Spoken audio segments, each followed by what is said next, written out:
Social media has changed the world that we live in. We reconnect with friends from many years ago, we stay in closer contact with business associates, and we forge new relationships with businesses and with people of similar interests that we all share.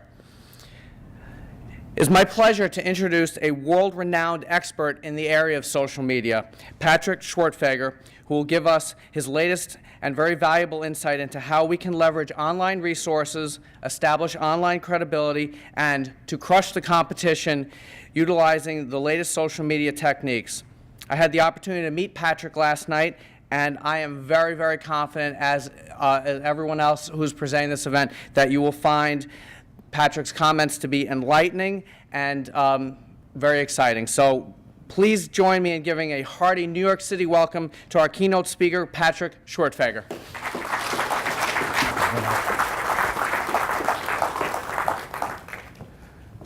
Good morning.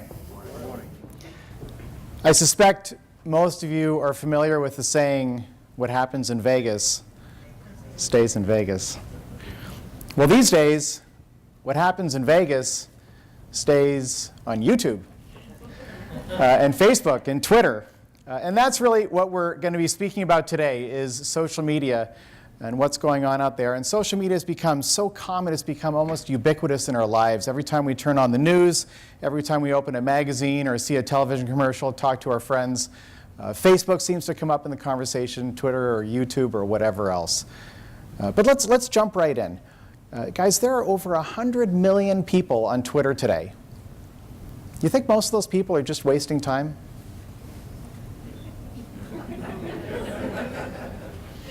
Absolutely. Absolutely. And you don't need a guy like me to tell you that, do you? You know that already. We all do. There's a lot of people singing the praises of social media these days. Is most of it just a bunch of hype? Sure it is. Sure it is. Look, guys, there's a lot of people on these platforms. And they might be having fun. They might be being social. But they're not getting new clients for their businesses. They're not building revenue for the most part, right? But there are a few. There are a few people and businesses that are using, it's simple stuff, simple but powerful strategies, and in some cases they're exploding their businesses virtually overnight, right? Those stories are real. Those things are happening. So that's what we're going to try and do this morning. In the next 45 minutes to an hour, I've got a whole bunch of case histories. You're going to be amazed. There's so many little things that people have done that have actually delivered results, have actually gotten the phone to ring. And we're going to look at some of those case histories and see if we can find the trends. And wait till we get started. You'll see this for yourself. The stories are all the same. The stories are all the same. Once we get into it, and you'll start to see the rhythm of how all these people are following a pretty simple formula and getting really remarkable results. Again, thank you very much for coming. I'd like to once again thank New York Institute of Technology. This is an amazing facility, and in particular, Time Warner Cable for Business and Bloomberg Television. This is a spectacular event for me as well, and thank you all for coming this morning. There was a number of people who had to take a shot at my last name this morning. My last name has 13 letters in it, so I made a slide about it. For anyone who's curious, my name is pronounced Schwartfeger. Schwartfeger. So I thought everyone did a nice job. I live in California, so I should have run for governor out there, but I missed my chance. So, and by the way, there are some people who choose to live in California, by the way. We weren't all dragged there kicking and screaming. There were a few, perhaps, but I will say that doing what I do, this is all I do. I speak at conferences all over the place, and it's remarkable how many of them take place in New York. I truly love coming to New York. What a spectacular city you have, particularly this time of year. It may be raining outside, but it's not snowing and it's not humid, so I'm counting my blessings. All right, let's jump right in. There are some remarkable examples. Universal Studios opened their Harry Potter theme park. Universal Studios had a virtually infinite budget, right? These people are not short on cash. They could have spent tens of millions of dollars to introduce their Harry Potter theme park, but they chose not to. They chose not to. Instead, they reached out to 10 bloggers, right? The top bloggers in the Harry Potter niche. Okay? And what did they do? They put something together that they thought that those bloggers would love. They reached out to the people who owned the audience they were looking for. Who owns your audience? Right? Start thinking. We're here for an hour, so just open up your mind. Who owns your audience? They reached out to these 10 bloggers, and they put together a 1.5-hour webinar for these people, invite only, where they were and they actually invited the designers and all the creators of the actual Harry Potter movie series. These are Academy Award-winning professionals, right? Think about the people within this niche. The people on this webinar are their heroes, right? It's something that they really looked up to. And they did this webinar, and by the way, the webinar started at midnight, right? They really catered this they created it to cater it to that audience, right? These bloggers, that's how they function. And if any of you know blogging, I mean, they're probably the most egocentric audience on the planet. I mean, they're they're the masters of their own domain, right? So 10 bloggers didn't even show up. Only 7 did, which is incredible to me. So anyway, 7 bloggers show up, and they do this webinar, hour and a half. It starts at midnight, talking about the entire theme park, how they're going to design it, how the whole thing is going to be set up, the details that we're going to go into the preparation of this thing. 1:30 in the morning, the webinar is over. What happens, right?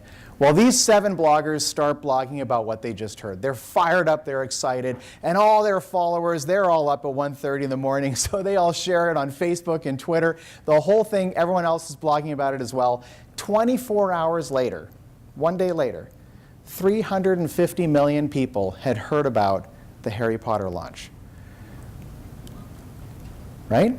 Guys, this country has 300 million people in it, right?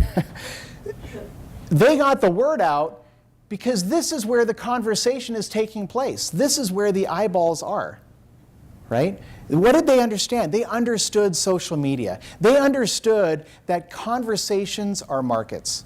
Conversations are markets. If you want to access a market on today's social web, you got to participate in the conversation, right? Because, guys, which, by the way, there's 2 steps. You have to find the conversation first, and then you have to participate in the conversation. There's 2 steps. But by participating in the conversation, that's what builds awareness. Awareness leads to interest. Interest leads to demand, right? But it starts with awareness. If they don't know you exist, right, then that's where it ends. By participating in the conversation, that's how you know that they exist, and they're starting to contribute. You're like, hey, that person's intelligent, that person's smart, that person has value, maybe I should follow that person, and all of a sudden a network is created. Okay? Now, by the way, I have, obviously, a number of you got a copy of my book when you registered, the first 50, and for those of you, if you'd like one, I'm sure they have extra copies. The book has 80 chapters in it. So they're very short. They're like 3 pages long. Okay? But it's basically an instruction manual with instructions on how to do a lot of this stuff we're going to talk about this morning. So if we're speaking about something in the presentation that's in the book, then that number up there, 44, will tell you what chapter it's in. So just if something catches your ear and you're like, that's interesting, you just write the number down. You can come back to it later. Okay? So what's at the center? What's at the center of your online identity? Right? I would say it's your blog. Just out of curiosity, how many people here just like hate the word blog? Yeah, it's probably more than that. What's the difference? What's the difference between a blog and a website? Guys, this is important. I mean, it seems so simple, but it's important. I can subscribe to a blog, right? It has what's called an RSS feed. If you don't know what that is, don't worry about it. But it means I can subscribe to it. I can't subscribe to a website. It's static, right? Now, what does that mean, right? It means that if Bloomberg has a blog, which they do, and I subscribe to their blog, and if they update their blog, I don't have to go to their blog to see what they posted. It can get pushed to me electronically. Does that make sense? Now, I'm not so naive as to think you're going to start a blog and get 100,000 subscribers, right? I know that's not going to happen for most people, okay? But, again, think one step past kind of the obvious. Guys, your Facebook profile can subscribe to your blog, okay? Your LinkedIn profile can subscribe to your blog. Your Twitter profile can subscribe to your blog. What does that mean? That means that if you put something on your blog and click publish, it just goes out automatically, right, to all those other platforms. Right? What's Facebook? Facebook is what I call a raging river. right? It's an online destination with tons of traffic, right? There's lots of traffic. Is your blog a raging river? For most people, no. I mean, some blogs become very popular, but most blogs are not raging rivers. Where are the eyeballs? The eyeballs are on Facebook. The eyeballs are on Twitter. So how do you get your content and put them in the middle of those raging rivers? Right? So what you end up with is something that looks more like this. Right? Because though any one of you who's ever been in charge of marketing a website or whatever, you'll know that getting traffic to your website, it's difficult. It's very frustrating, right? It can cost a lot of money. Meanwhile, there's 100 million people on Twitter. Introduce yourself here first, then bring them back. Right? Introduce yourself on Facebook, then bring them back to your blog. Introduce yourself on YouTube, and then bring them back. It's just easier. It's easier, and it's faster. It's way more effective. So just as an example, right, what if, because we're all busy, everyone's busy, what if you just wrote one blog post, okay?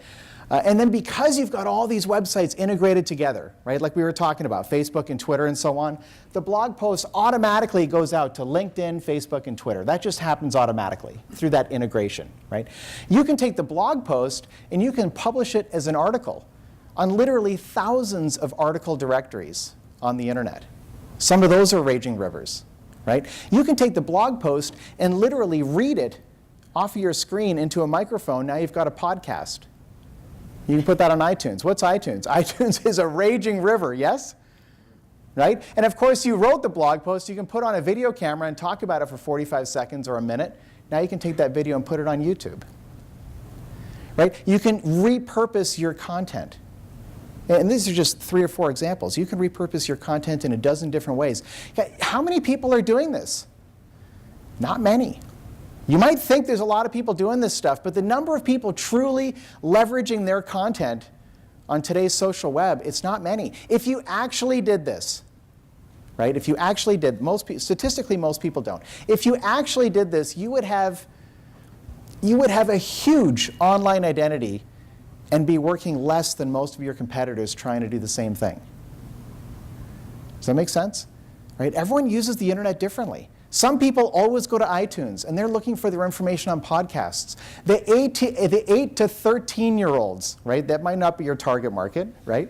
But there's a study on this. 8 to 13, they go to YouTube for their answers before they go to Google. They get their answers, and if you have children in that age bracket, they go to YouTube first, on average. Amazing, right? Some people go to Google, some people go to Bing, whatever. You want to have your content in front of all of that, right? So for myself, I used to be in the real estate business, which I'm almost embarrassed to admit that these days, but I got out before the disaster. But I started a podcast. Just out of curiosity, anyone here, like seriously, put your hand up so I'll explain it if you do it, but anyone not familiar with podcasting? Okay, so there's a few of you. So podcasting is a way for me literally to record my voice on a microphone. Okay, audio podcast. You can also do video podcasting, but let's just talk audio. Literally a recording of my voice or a talk show or an interview or whatever, and I can put that audio file on iTunes and people can download it. Okay, iTunes is where you can download music for 99 cents a song. You can also download podcasts. And by the way, most of them are free, so I didn't make any money doing this. Okay, but the bottom line is it's a raging river. Right? And I did this podcast series all about the mortgage business, and the thing took off. Right? It was amazing how it just. Now it didn't happen right away. Right? Here's what happens. Right? The bloggers today, or it's not the bloggers. My audiences are almost always self-employed, baby boomers for the most part, people in their 40s, 50s, and 60s. By the way, I'm 40. I turned 40 in January, so I got my first cell phone when I was 27. I wrote my first email when I was 24, which was after I graduated university. So I didn't grow up with this stuff either. Okay? But the bottom line is the older folks, for the most part, they're reluctant to try blogging. They don't necessarily understand it, many of them. And so you kind of beg and plead with them to give this a try, right? And finally, some of them, they say, okay, fine, I'll try it. And they write a blog post, and they click publish, and then they stare at their telephone. And they're like, why isn't it ringing? I blogged. Right? It's not going to work that way. It's people want to know the 7 things you need to do to be a millionaire by Thursday. It doesn't work that way. Right? It takes time. So I put this up, and the first week it got downloaded 13 times or 17 times in the first week, I think. And I was like, who are these people? I never told anyone I did it. I just put the audio file on iTunes, but it turns out that there were people searching for that information. And so it started to get downloaded. And then it got written up on this site, mortgagedaily.com down in Texas. They wrote this thing about my pod. So all of a sudden I got a surge in downloads. And then 3 months later, I got another write-up somewhere else. And in June of that year, it got written up on about.com. About.com, my downloads just... And at that point, it was like the third most popular mortgage-related podcast on iTunes. It just exploded, right? Why did it get written about? Now, let me ask you a question. Is everything on the internet true? Is it all well written? No. Is that good or bad? It's both. Guys, look, I'm a human being just like you, right? It's both. There's a natural human instinct that I have as well that says it's not good, that there's stuff on the internet that's not true. We've all been on a website and you read something, it's like, that's not true. How can they post that? It's not true. And it's frustrating, right? But there is an opportunity amidst that chaos. Because when everything else is garbage and a lot of the stuff on the internet is not that great, right? When everything else is, the quality level is low, the good quality content does get found. Guys, here's the reality. The people with the least to say are the first to blog. Right? In many cases, that's true. And what do the people with good quality content do? Like some of you, no doubt. They're like, gosh, I don't know. It's not perfect. I'm not going to post it. Just post it.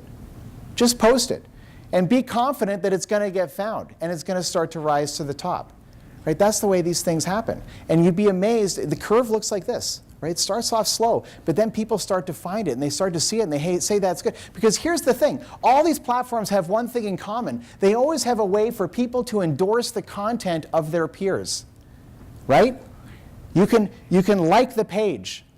Or you can follow that person on Twitter, or you can stumble the content, or dig it, or embed the video, or every website, they all call it something different, but it's all the same thing. It's a way for one person to look at their their peer's content, and say that's good quality content.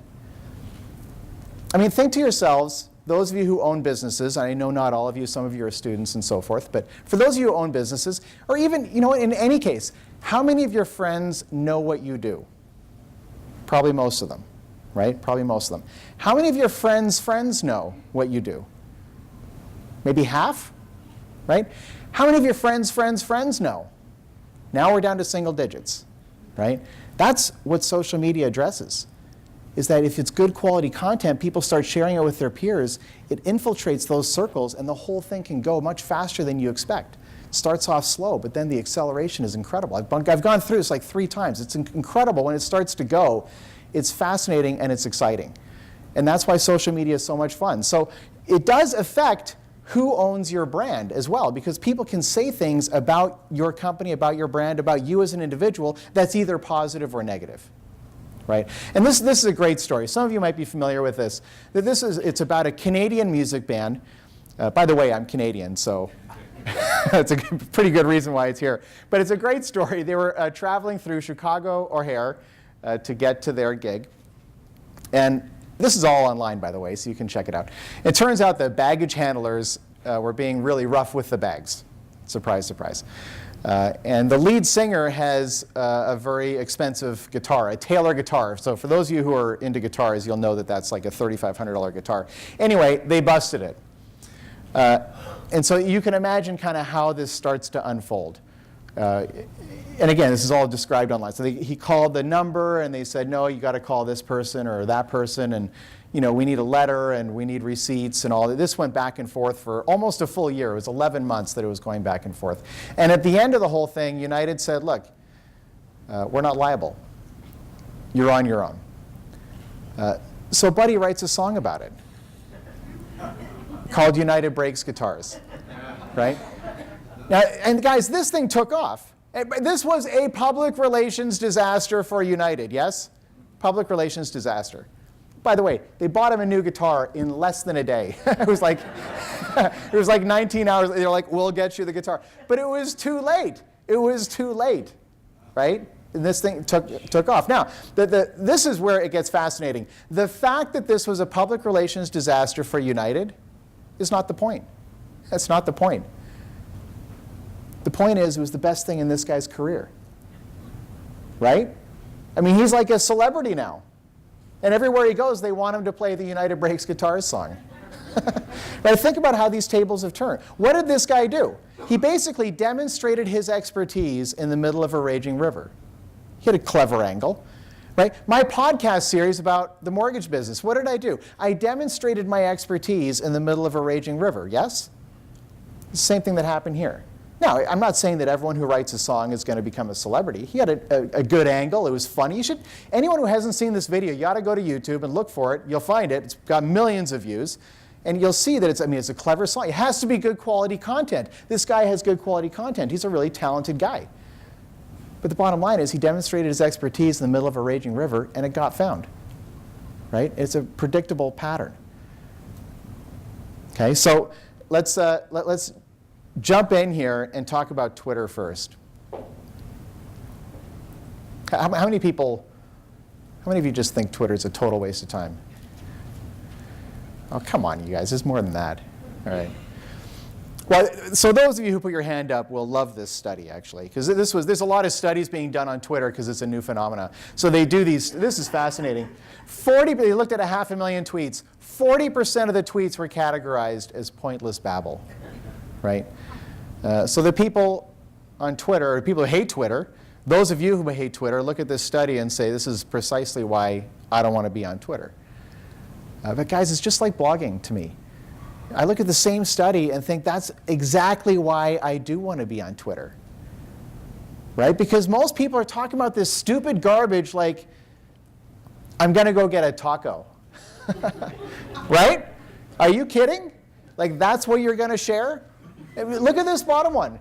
8.7% of the tweets had what they refer to as pass-along value. Less than 10% of the tweets were good enough that people shared it with their friends. Guys, it's not hard to shine in this audience. It's a pretty low bar, right? So when I first published my book, I summarized my book into 300 marketing tips. 300 marketing tips. And I released those tips as tweets on Twitter. Right, so here's a few examples. I hope you can read this in the back. We talked about this, the top one. Conversations are markets. Participation plus facilitation equals opportunity. More tips at, right? What am I doing? I'm trying to introduce myself on Twitter. And if they don't care, that's okay. Because the culture on Twitter, that's okay. If there's a tweet that comes through that doesn't appeal to me, it's no big deal. Just let it pass by. But if they do care, now they can learn more about what I'm doing. What tips can you write? Right? What tips can you write? With all the knowledge you already have, you could all write 300 tips, I'm convinced, if you sat down over a weekend. Guys, I uploaded these to an automated platform. They go out automatically once a day for 300 days, and then they repeat. This is a weekend project, right? You start thinking about this stuff. I'm not saying that's the only thing you have to do on Twitter, but it's a way to get started and start adding some value, and it doesn't have to completely change your schedule. It changes a weekend, and then you've got something in place that you can build on. Right? There's some great case histories on Twitter. This is one of my favorite case histories here. So JetBlue, who I love. JetBlue is a great airline. Although Virgin might be a step above. But anyway, it's the neon lights, the pink neon lights, if any of you have flown Virgin, that make it so special. Anyway, so get this. JetBlue has a staff of people, paid people on their payroll, that are on Twitter every day searching for people who are tweeting the word Southwest. Right? And in particular, they're looking for people who are saying not so nice things about their competitor. Right? You think about the opportunity that leaves them with. Right? They can reply to these folks in real time. These are people who need what they're selling at the precise moment that they're pissed off with the competition. Right? That's like borderline evil. Right? But it's brilliant. It's brilliant. So I basically make my living by stealing people's ideas. So this is a lady. Actually, this is not her. It's funny. People never want you to use their photo. So this is a canned photo. But I worked with a lady who owns a really small flower store. It's really tiny. I mean, it's very small. In Northern California, where nobody wants to live. Anyway, so we set up a local Twitter audience for her, which is easy to do. And we have an alert system set up, so she gets an email every morning of people in her audience, a daily digest of people in her audience who tweeted the word congratulations, baby, wedding, right, and a half a dozen other words, right? And where appropriate, she can reply with something like, hey, saw your tweet, congratulations from us as well. Come on in and get a free flower, right? Now, guys, most people don't do it. Most people do not do it. But some do. Some do, and more than half buy something when they're there. Does that make sense? Right? She's using the waste of time Twitter to find new customers every day. What words can you search for? What words can you search? Go to search.twitter.com. Search replaces the www. This is what it looks like. Search.twitter.com. And start looking for words. Now, here's a tip. Don't just search for your primary keywords. Last year I did 68 events, so I really do a lot of these sorts of things. And about a third of those events were in the insurance business. So I do a lot in insurance. So I did an example for them just to give them an idea of how you could use this. If you search for the word insurance, you just find all your competitors. Okay? So you want to search for a phrase. Twitter is a conversational platform. People are having conversations with each other. They're making conversational statements to their followers. So I searched for the phrase, I need new insurance. It's just the most basic example, right? In insurance, there's so many little, specialties and so forth. But the most basic is, I need new insurance. So check this out. This is what came up. I was shocked. I didn't even have to look at this. There were literally 4 different tweets that talked about basically saying, hey, I need new insurance. Any suggestions? I was like, oh my God. It's incredible. Now, obviously, they're not all going to be perfect, but the ones that are relevant, those insurance folks can reply with something like, hey, I saw your tweet about insurance. That's what we do. Here's a free PDF report with some answers. Seriously, number 1 tip, Internet Marketing 101, right here, okay? Write yourself an awesome, juicy, value-packed PDF report you can give away for free. Seriously. In any business you're in, just create an awesome PDF report. Not a sales pitch. Not a sales pitch. Something that truly attempts to help people and be willing to give it away for free. You can use this in a million different ways. This is just one example. Okay? And I've been looking for a long time. There's a lot of boring examples of this sort of stuff. So I've been looking for an example that's a bit more fun, and I just found one 3 months ago. This lady, this is brilliant. She's in Boston. Dentist in Boston. So what does she do? In March 2008, she writes a 20-page ebook, okay, to give away for free on her blog. What's the ebook called? Right? This is so brilliant. I just think this is so awesome. So the ebook is called Healthy Mouth, Healthy Sex, right? And you can imagine, and by the way, it's like double spacing with 2-inch margins. I mean, the thing's like 4 pages, but she stretched it to 20, right?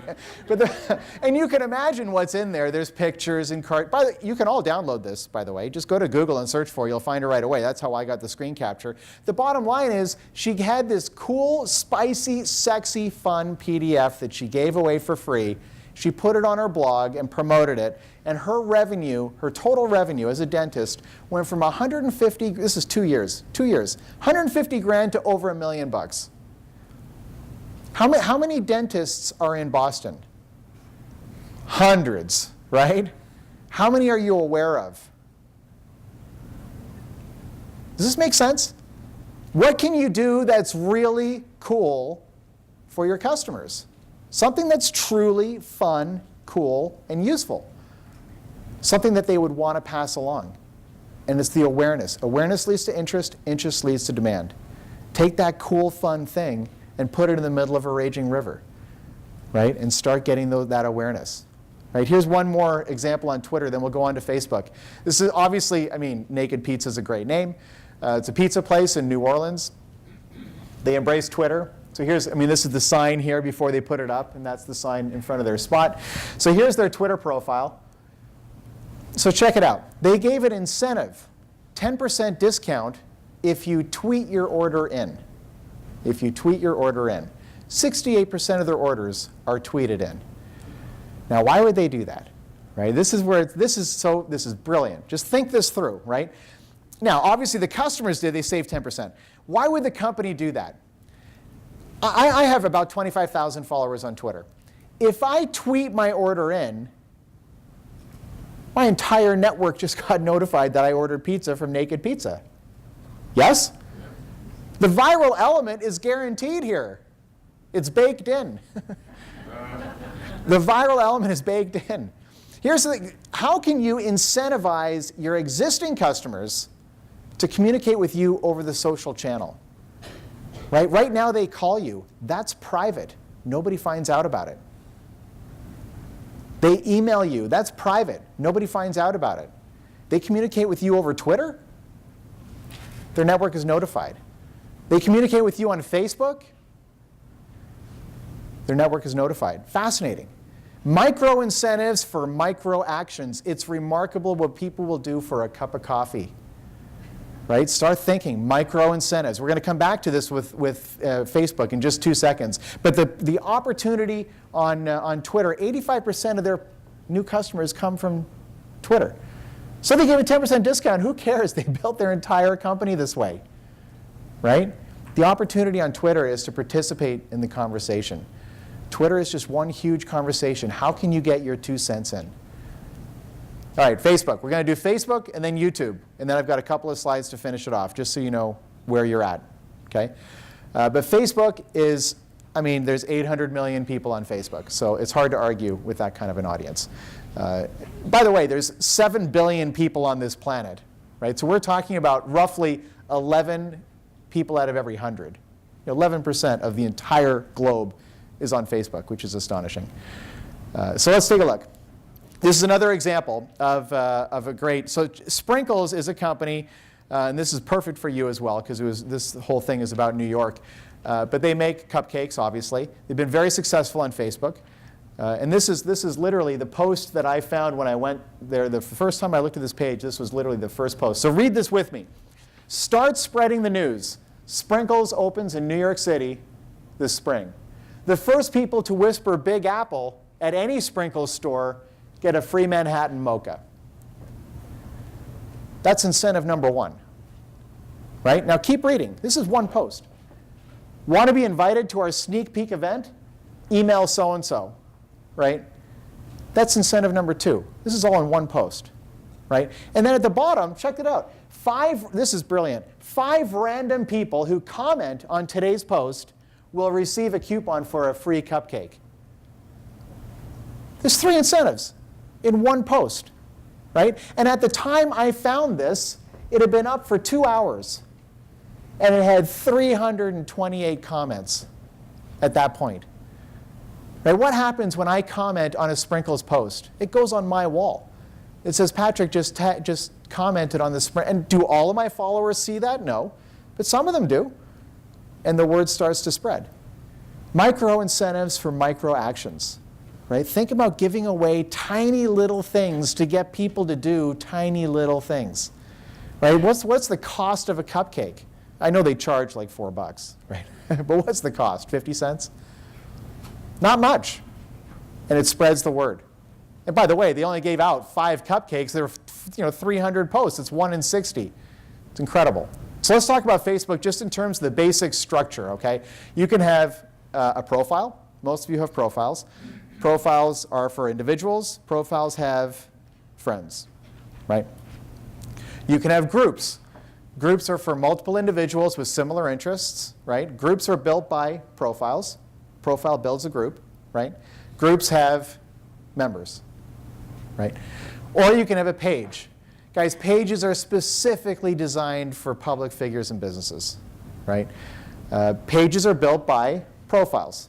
A profile builds and becomes an admin of a page.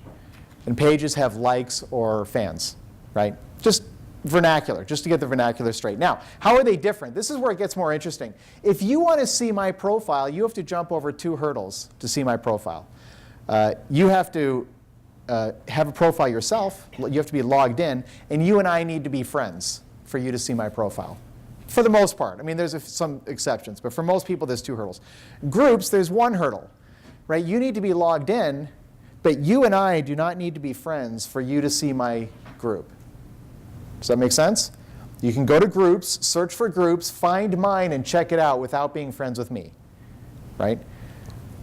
Pages, this is important. Pages, there are no hurdles, right? What does that mean? It means you don't have to be logged in to see a page. What does that mean? It means there's no firewall. It means it's fully indexed by Google. Do you think Facebook ranks high on Google? Yes, it does. In fact, there are companies out there that have a website and a Facebook page, and when you Google the company's name, the Facebook page comes up higher. Not always, but many times. Because Facebook is a huge platform, so it tends to rank very high. Right? What does that mean? That means by having a Facebook page, you can get exposure on the raging river called Facebook and the raging river called YouTube at the same time. Yes? It makes sense. Now, in the small business category, if you're going to build now if you've already built up a Facebook page, don't worry about this. It's a tiny little tip. But if you haven't built a page yet and you want to, I think it's important to get some keywords into the title of the page. The title of the page is what's most important from a search engine optimization standpoint. So you having some keywords in there makes a lot of sense. If you're Bloomberg Television, it doesn't matter because everybody already knows about Bloomberg, and so they search for it. If you're Time Warner Cable, people already know about those companies because they're so large. But if you're a small company, like let's say you're an insurance agent. Again, I have a lot of exposure with insurance agents. Would you create a page and call it Jane Smith? Right? Nobody's searching for Jane Smith, right? Instead, you could name it something like Jane Smith Insurance Agent in Boston, right? Or whatever. People are looking for an insurance agent in Boston. They're not looking for Jane Smith. So if you haven't created a page yet, and if you're in an unknown kind of a business, you might want to think about trying to load a few keywords into that title, because it's valuable real estate in the online space. So let's talk about probably the biggest opportunity on Facebook. I mean, people have different opinions. My opinion is that this is the biggest opportunity in Facebook is tagging people in photos. And this is a great example. Again, this is a canned photo because people didn't want their photo used, which is fine. So we did, it was a public wine tasting at a really small winery in Northern California, Calistoga area, for those of you who are familiar with the area. Anyway, we had, people came in, it was a $5 public wine tasting. And by the way, we marketed it offline, like newspapers and radio, but it was $5, so a lot of people came. So they came in and they walked in and we had a table here where they registered and they immediately got a glass, you know, with the logo engraved on it, and their first pour. So they had a wine glass with wine in it. And then they walked kind of over to their left, and then we had this area set up with like this pillar and these flowers, and then in the background we had the logo of the winery. And we brought in a photographer, and we said, hey, we'd love to take your picture. Is that okay? Right? Now think about these pictures, right? These are happy people, right? Wine, yes? And the logo's right here. This is a branded photograph. Right? This is an advertisement. It's an ad. I mean, it's subtle, but it's an advertisement. Now, what happens if I take a photo and tag someone and put it up on Facebook, right? If I take a photo of someone and put it up on, let's say, John, right? I take the photo of John, I put it up on my Facebook page. It's going to be there on my Facebook page because that's where I uploaded it to. But it's also going to show up on John's profile as photos uploaded by others, right? I can put a photo in John's profile. I can put an advertisement in John's profile. I mean, if I'm, you know, the idea is not to piss people off here, right? You got to be subtle. But these photos that we took were beautiful. No one had a problem. They had a good time. They were happy. We put these things. We tagged them. Everyone, and now what else happens? It goes on their wall. It goes on John's wall. It says, hey, John was just tagged in a photo. And there's John smiling, holding a glass of wine with the logo of a winery that I've never heard of until just now. Does that make sense? Where do you interact with your customers, your prospects? Right? Is it at a trade show? Is it a special event like this? A retail storefront? Special events? Where do you interact with your customers? How can you use these sorts of strategies? Some of you might be familiar with the name Tim Ferriss. He wrote the book, The 4-Hour Workweek. Some of you are familiar with it. So he had, and the guy is brilliant. So he had a contest where to be eligible to win in the contest, you had to take a picture of yourself holding his book. I've got some great screenshots of that. And let me show you this one first. I actually thought the slides were the other way. This is a company that's run by a friend of mine, actually out of Northern California, where they do these urban scavenger hunts. Where they go from restaurant to restaurant getting clues. It's a big race, one city, one day. Look how much fun these girls are having. Right? They tag these people in photos. It's their primary marketing. And people are like, hey, what were you in a marathon? And they're like, oh, no, we were drinking and running around getting these clues and stuff. It was a big, it's their primary marketing. Every time they do a race, they get at least 100 of these photos. And it goes out on Facebook, and the awareness level goes up. Right? And here's the slide that I was thinking about before. Tim Ferriss, look at this. This is an ad. Right? He's got hundreds of these on Facebook of people holding his book and tagging themselves on the photos. Right? It's just fascinating. Right? There's a company in Walnut Creek, which is where I live, that does pedicures, and they take pictures of the women's feet. You can't even see the woman's face. But before they take the photo and put it on Facebook, they brand it with their logo in the bottom right-hand corner or wherever they put it, and they tag these people. They're advertisements, and the women love it because their feet look beautiful. Right? If you're a real estate agent and you just sold a house and there's a big sold sign out front, you got to get that on film. Right? And guys, if you did this once, it's not going to change anything. It's not going to change anything. But if you incorporate this into your business, right? You start doing this on a regular basis and getting those photos out there. These are surrogate salespeople for you. These pictures are surrogate salespeople. What do people do on Facebook? They look at photos. It's the #1 thing people do on Facebook is look at photos. And so they're looking at your photos and they see these. They're like, wow, look at that. And it jogs the mind. And the familiarity, the awareness goes up. Simple things. The opportunity on Facebook is to engage your community. I mean, Facebook, they literally have meetings in boardrooms where they talk about how to get people to communicate with each other more. Like, that's what they do. That's what Facebook does. So if you want to engage your community and get that conversation started, Facebook is a great place to do it. YouTube. We got YouTube, and then like a half a dozen slides at the end. So if you have to go to the bathroom, just hold it for a while. The YouTube's the most fun, right? YouTube, I have like 500 videos on YouTube.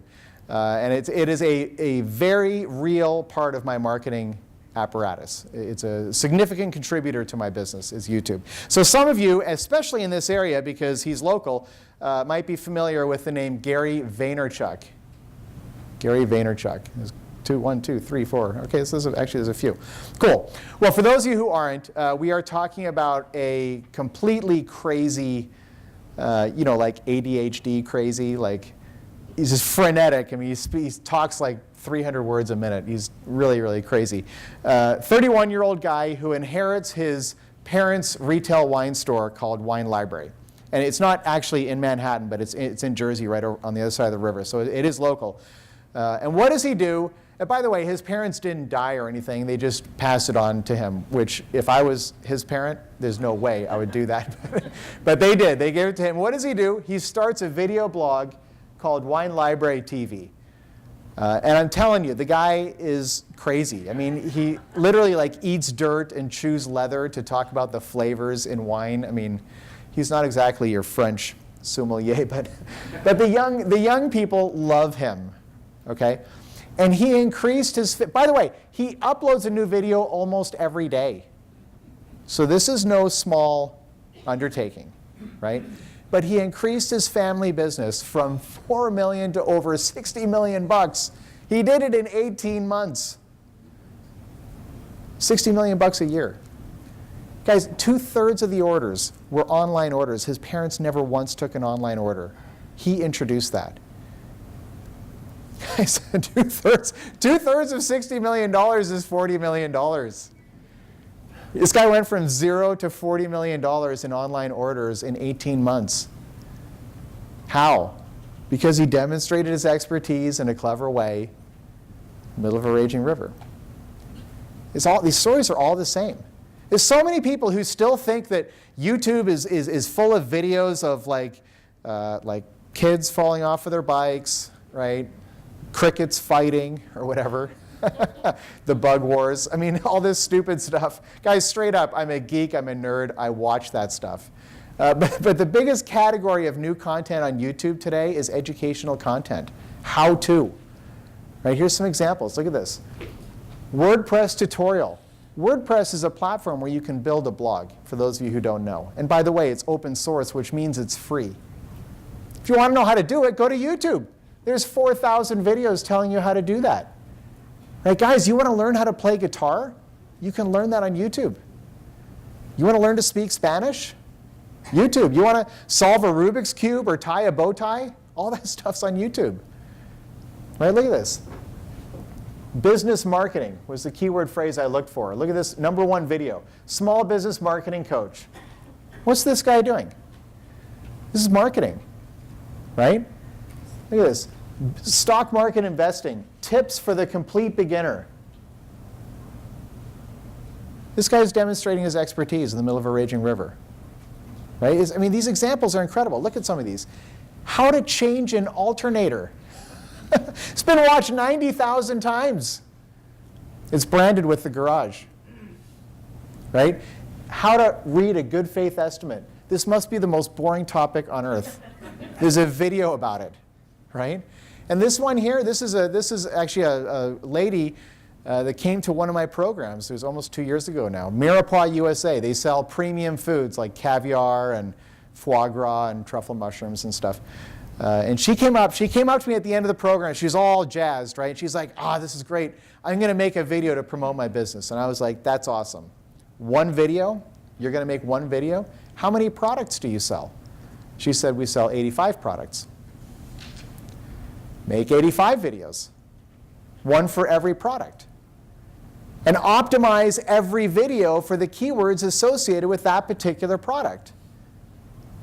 Right? Like, look at this video. It's the title. It says black truffle oil, white truffle oil, and truffle juice. Well, it turns out that that keyword phrase is not very competitive. But there's people who are searching for it. And by the way, she did not make 85 videos. I wanted her to. She never did. But she made 27. And no joke, guys, her revenue doubled. And it was like instant. Because now people are searching for white truffle oil, which she sells on YouTube. And by the way, YouTube videos rank very high on Google as well. And they find her. And these 27 videos all come back to her website. It's like when I first came out with this book, I told you before, this book has 80 chapters in it. And so I made 80 videos, one video for every chapter. And I actually did it in my bedroom. I mean, I had a tripod with a camera and lights and everything. And I was like, hi, my name's Patrick, and I wrote this book, and today we're going to talk about chapter, chapter 31. And I'd say a few words about it. And then when I was done, I'd catch my breath, and the video camera's still rolling, and I'd get to the next. Hi, my name's Patrick, and I wrote this book, and today we're going to talk about chapter 32. And I just did one after another, all day long. And over the course of 2 days, I recorded 80 videos, and then I chopped them up afterwards and upload them as individual videos. And a friend of mine told me that she thought I should change my clothes in between every take, right? I'm like, no one's going to watch 80 videos.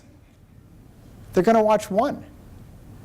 Right? Every chapter is about something different. It's about negative comments or effective blogging or SEO or some of the social media. They're all about, so every video is optimized for something. If you're going to make a video about your business, don't make one. Make 100 of them. Right? And it's like a huge fishing net that you throw out into the ocean. The bigger, the better. And it captures leads. Right? It's exactly what's happened in my own business. And I got one more case history here for YouTube. This is 3 years old, but it's so classic on how these things work. This is a company called Blendtec. They make blenders, commercial and residential blenders, right? Some of you are familiar with this story. And by the way, this is the CEO. This guy is like comedian funny. I've spoken at conferences with this guy. Very, very funny guy. Anyway, so he was walking through the factory in Utah, actually Park City, Utah, where they manufacture these things, and they have a room where they test these blenders. And he walked into that room one day, and the whole room was covered in like sawdust and chips of wood all over the floor. And the way he tells the story is so funny. But he's like, so what are you doing? The guy's like, we're just testing the blenders. He's like, how are you testing it? He said, it's a true story. We blended a 2x4. And the blender lived. Right? 2x4 died. The blender lived. This was an entry-level residential blender. Destroyed a 2x4. And they got it right away. They're like, we got to get that on video. And their head marketing guys, this guy George, he's the one who started this campaign. They started this campaign with $85. 85 bucks is what they started it says, will it blend? That's the name of the campaign. And they started blending all kinds of stuff like marbles and golf balls, and they blended a full-size rake into it. Yeah, and a cell phone. This is an iPhone. They blended an iPhone. And the thing completely gets destroyed. It turns, actually on the video they called it eye dust. The thing completely gets destroyed. Guys, their sales didn't double, didn't triple. The sales were up 7-fold, right, as a result of this. Why? Because they demonstrated the capabilities of their product in a clever way in the middle of a raging river. Guys, it worked because it was remarkable. What do you do that's remarkable? What do you do that's remarkable? That's where it all starts, right? The opportunity is that the stories are all the same. It's a question of sharing remarkable content. The opportunity on YouTube is to leverage rich media. So let's talk about what those trends are. We've gone through a lot of these case histories. What are the commonalities? Turns out there's a winning formula. And this, guys, to me, this is the important stuff, is right here. The first part is like basically 3 questions, and we just said the first one. What do you do that's remarkable? What do you do that's Think about the definition of the word remarkable. It's worth remarking about, right? What we're trying to do is get people to talk about your business. So what's worth talking about? What do you do that's remarkable, right? That's question number 1. Question number 2 is how can you show that thing, whatever it is that you do that's remarkable, how can you show that thing in a visual way? In a visual way. There's different types of content. There's text, right? There's audio, photos, and video. What's the most viral? Video. Right? What's in second place? Photos. Right? This is the propensity of someone to pass along the information is higher if it's a video, if it's a photos. Turns out people like interacting with visual content. So how can you demonstrate what you do that's remarkable in a visual way? Now, the third part is to me the most fun. The content can come from one of 2 places. You can create the content yourself about your own company and share it in the public domain, right? Or your customers can create content about your company and share it in the public domain. Which is more viral? Customers. That's a third-party endorsement, right? How can you, here it is, how can you incentivize your customers to demonstrate what you do that's remarkable in a visual way? That's a winning formula. That's a winning formula to get things moving. And there's some great examples. I just got a couple of examples before we close off here. There was a company, the Australia Tourism Board, in 2009 advertised the best job in the world. Some of you might remember this. The job was a 6-month contract, $150,000 US Australian dollars for a 6-month contract. That's a pretty good start. Live in a gorgeous 2-story home on an island in Australia's Great Barrier Reef, and you got all the scuba diving, parasailing, kite surfing equipment you can handle. All you have to do is write 1 blog post every day for the Australia Tourism Board's website. Pretty awesome job. To apply, you had to submit a video, 1 minute or less, talking about why you would be the perfect candidate, right? And so this spread like wildfire, right? And everyone started. Now, where did they end up? By the way, this is the guy who won. That's the guy who won. But in the process, they got almost 35,000 videos submitted, mostly created by beautiful young human beings, right? Talking about how awesome the Great Barrier Reef is. Like the brilliance behind this campaign was incredible. And these videos didn't all go on the Australia Tourism Board's website. They went on 35,000 different YouTube channels and were shared within 35,000 different networks, all talking about how great the Great Barrier Reef is. Really fascinating. So there's a medical place, a hospital, that did a campaign saying, what motivates you? And they encouraged their employees, nurses, techs, and PAs, to submit videos, 1 minute or less, talking about well, it turns out that the people who work in the medical field have incredible stories to tell. The people who choose that field, something happened when they were young, or maybe their mother was sick, or something happened to it. These people have a reason that they chose to be a nurse, that they chose to be a tech or a PA. And some of those stories are incredibly powerful, and they got amazing footage that they didn't have to create because their employees created it. And guess what? They didn't have any liability either because they didn't create the content, the employees did. So there's a liability benefit as well. And it was very powerful content that they could leverage in social media. And I spoke at a conference. I speak in so many different places. Get this, I spoke in the Association of Premier Nanny Agencies. So last year I spoke at the National Flea Market Association. Really diverse audiences. But they had a contest to these premier nanny agencies to create videos of how crazy it is to be a nanny. Right? And they had, I'll tell you what, they had all these sessions, and in most sessions, maybe a half to 2/3 of the delegates were in the room. When they did the video, the top 5 winners, when they played these videos, the room was packed because everybody wanted to see those creative videos that the agencies created. The association didn't. Fascinating. Right? So you look out there and you say, what's changing? That's the beef right there. What's changing? And here's the change, guys. Here's the change. You can look back 1,000 years. 1,000 years you can look back. People have always looked at the source first. Listen to this. The source first and the content second. This is important. Who are you came first. What did you say came second? Oh, it's in the New York Times? Okay, I'll read it.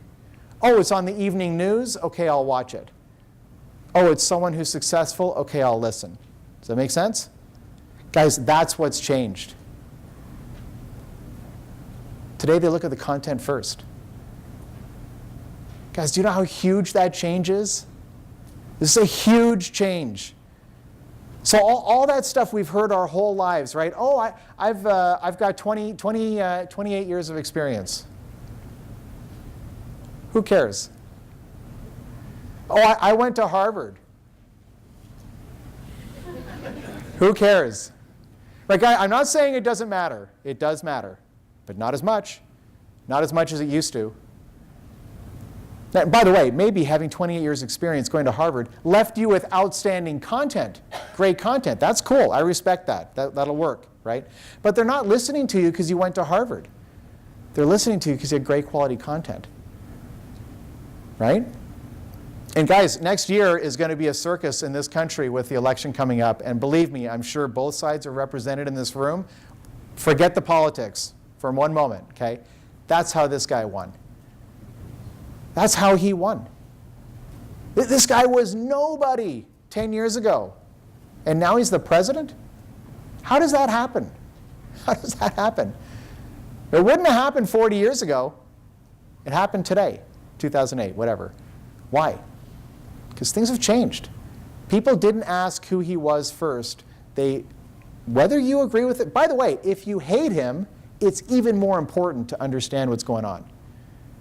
You know, either way, it's important to see, because whoever goes against him is going to have to play on this game too, right? But the bottom line is he had a message that people embraced, and they embraced the message before they asked who he was. And that's how he won. So my whole presentation this morning, the whole thing, it just boils down to one thing. What's your content? What do you do that's remarkable, right? Once you get that figured out, and you can share it in a visual way, and you help your customers to tell your story on your behalf, or whatever you choose to do to get that story out there, that's the kind of stuff you can share on these social media platforms. I'm someone who loves quotes. I literally collect quotes. I buy books full of quotes, so I really love famous quotes. This one's one of my favorites. The future is already here. It just isn't evenly distributed yet. Guys, most people are wasting time. Most people on Twitter, Facebook, most of these people are wasting time. But some aren't. Some are seeing incredible results. And I really hope that maybe you got some ideas today that or a perspective or a way of looking at things that maybe you didn't have an hour ago. As I said, I'm thrilled to be here. This is a great opportunity for me as well. I'm in no rush, so I'm staying here as long as this event or as long as anyone's in the room. I will be here as well. If any of you have a smartphone, you're welcome to scan the QR code, and it'll give you all of my contact information, so all my Twitter handle and everything else. I know there's some books available at the back. Thank you again very much for coming this morning. I appreciate you being here.